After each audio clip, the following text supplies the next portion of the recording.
Hello and welcome back to my channel. In today's video, I just wanted to give an update since I hit 5 months post-op with my J pouch just a couple weeks ago.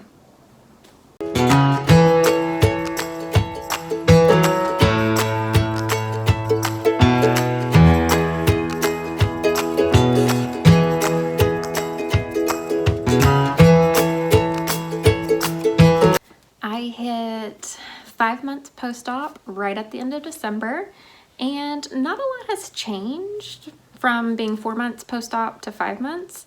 I'm still going about the same amount of time.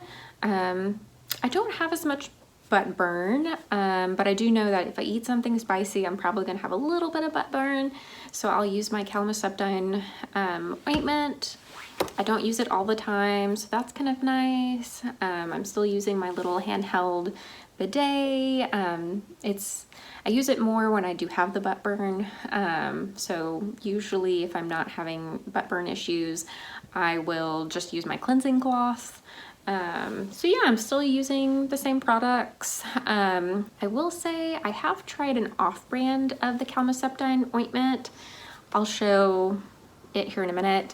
It was just called a moisture barrier cream. It has the same ingredients. It's from CVS and it has the same ingredients, but it does have a different texture. It is not as thick as the Ileostomy ointment.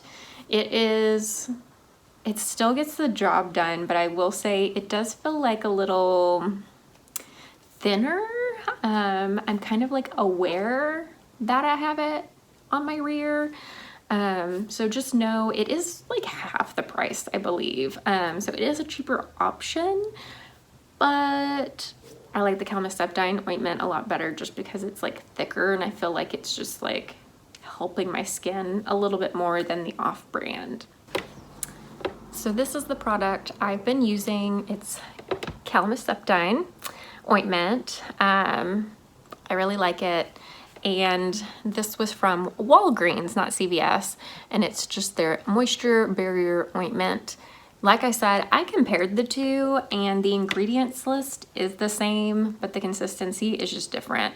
This is gonna be a little bit thicker, this is more thinner, and I was kind of more aware that there was something down there than I am with this. I mean, if you put too much on, you're gonna be aware, but I was just because it was so thin, I'll use it, but I've been using this more. So just FYI, if you have a J pouch and this is something that you're interested in using, just my opinion on it. So yeah, not really a lot has changed. My scar, I feel like, has really started to lighten up. I will show you. So this is my scar, and yeah, it's pretty light. Comparison to a couple months ago when I showed it off. Hopefully you can kind of get a good angle. But yeah, it's kind of tight in the middle, I can feel, but other than that, not bad.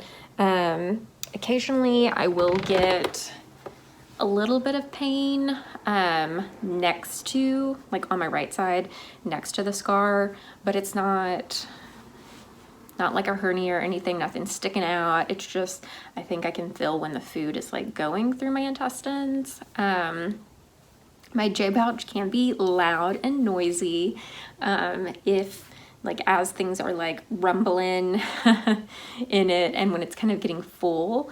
I feel like it's more loud when I like have gas pent up. So you can kind of hear this like gurgly, and it's like, ooh, I need to go to the bathroom because I need to let gas out. So it can kind of be a little bit loud in those instances. And I can kind of, it's a weird feeling. It's like I can feel it kind of moving. Just that, I guess that gas going through. I have had gas, but my doctor said I could just take like Gas-X or anything that has that active ingredient that Gas-X has in it. So I'll do that, and that seems to help when I'm having a lot of gas in the J pouch. I did see my surgeon mid-December just for like, he wanted to see me for a checkup. And he said that, you know, everything's looking good as far as like my scar. And what we'll do is in a year, he will do a scope of my pouch, so a pouchoscopy.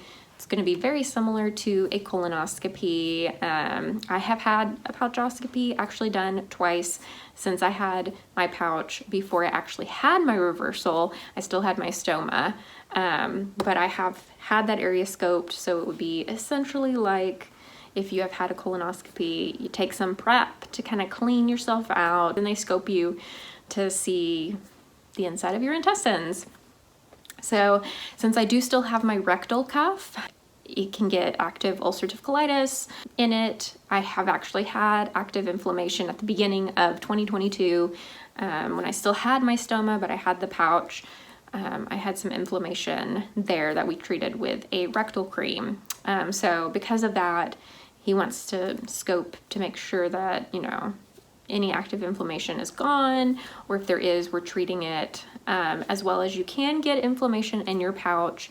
They call it pouchitis. It's very similar to like flare-up symptoms with the inflammation, and it's treated with antibiotics. So we're just going to be proactive and just checking that, knowing that I can still get inflammation. He said we will, after that first scope, we'll every 2 years do a scope just to keep checking it. So yeah, and he said just to give him a call if I have any issues or need him for anything. So I have noticed I've been taking Lamodal, which is a prescription that he gave me that helps kind of like slow things down when you're having like diarrhea or just more looser stool.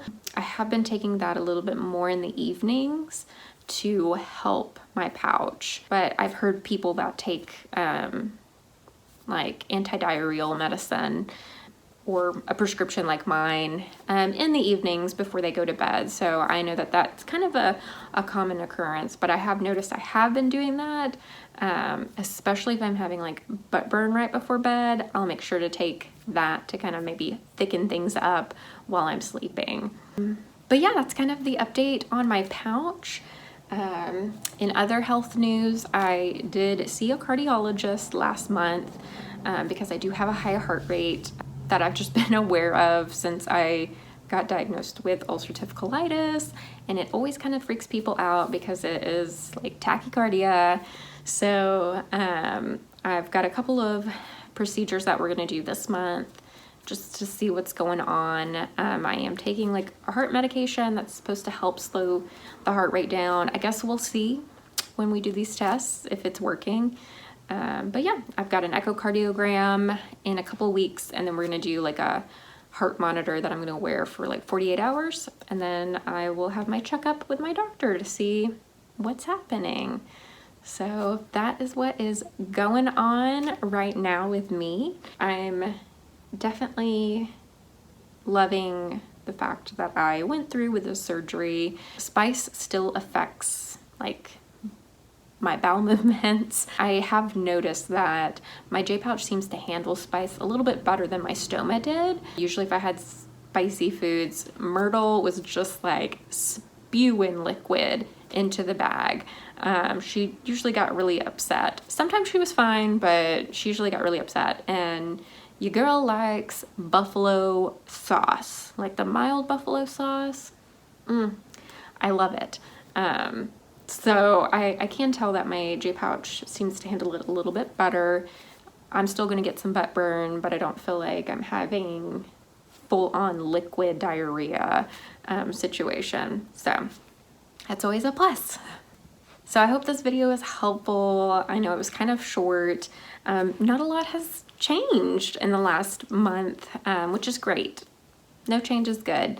I feel like I've been improving, and we're doing pretty great with the J-pouch. It's nice not having urgency and being able to hold it, even when I can feel like, okay, I've got some pressure, I need to go to the bathroom, but I can hold it for a little bit. It's a nice feeling after having to run to the bathroom as soon as you feel like you gotta go. If you're looking at having a reversal, just know, I know everybody's body is different, but at least with my experience, it's been worth it to go through this. So it's definitely different than active inflammatory bowel disease. very different experience. So I hope this video is helpful, and I will see y'all in the next video. Bye.